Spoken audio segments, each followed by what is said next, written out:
So it's Saturday morning, currently in Hillsboro, Oregon, and we are starting off for Newport today, where we will begin Highway 20 and start our journey across the country.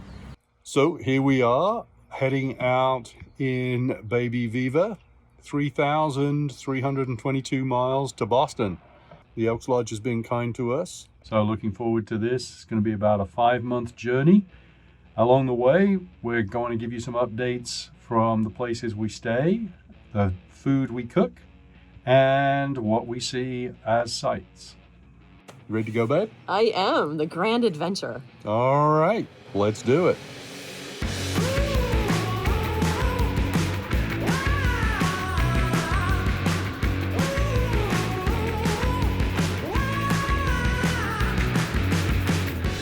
Highway 20, stretching from the Pacific Northwest to New England. It is the longest highway in America. At just over 3,200 miles, it goes from Newport, Oregon to Boston, Massachusetts. Join us on our 28-stop adventure as we cook our way through the heart of America and discover a road less traveled. Our journey starts at Hillsboro, Oregon, and first heads west to find the start of Highway 20 in Newport. This signals the start of the journey. The first leg is around 200 miles going due east over the Santiam Pass and down into Bend, Oregon. East of Bend, Highway 20 breaks out onto the high desert east of the Cascade Range and makes its way to Burns. From here, the road follows the Marla River through the valley to merge with Highway 26 in Vail, before turning south at Cairo and crossing I-84 into Boise. With almost 500 miles already in the rearview mirror, Highway 20 passes through downtown Boise and merges with I-85. The road turns due east again and winds its way up through the grasslands and over the craters of the moon. The next stop is the small town of Arco. Taking a right in downtown Arco, Highway 20 sets out east, and it's almost a straight shot across the volcanic plains into Idaho Falls.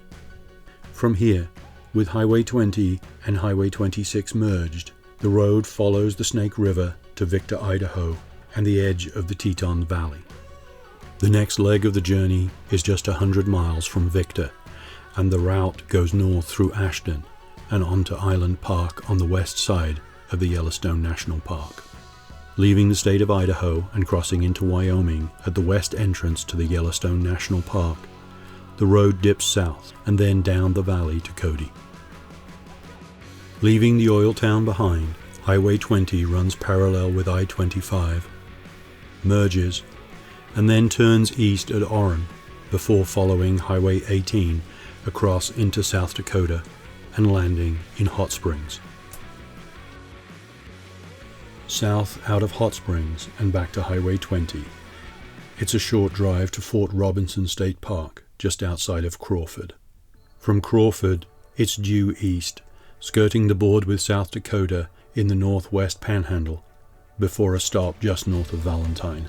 After a dip to the southeast, it's a straight shot across the rolling hills approaching the Missouri River Valley. Throughout its length of Nebraska, US 20 is a 2-lane highway that leads into Sioux City.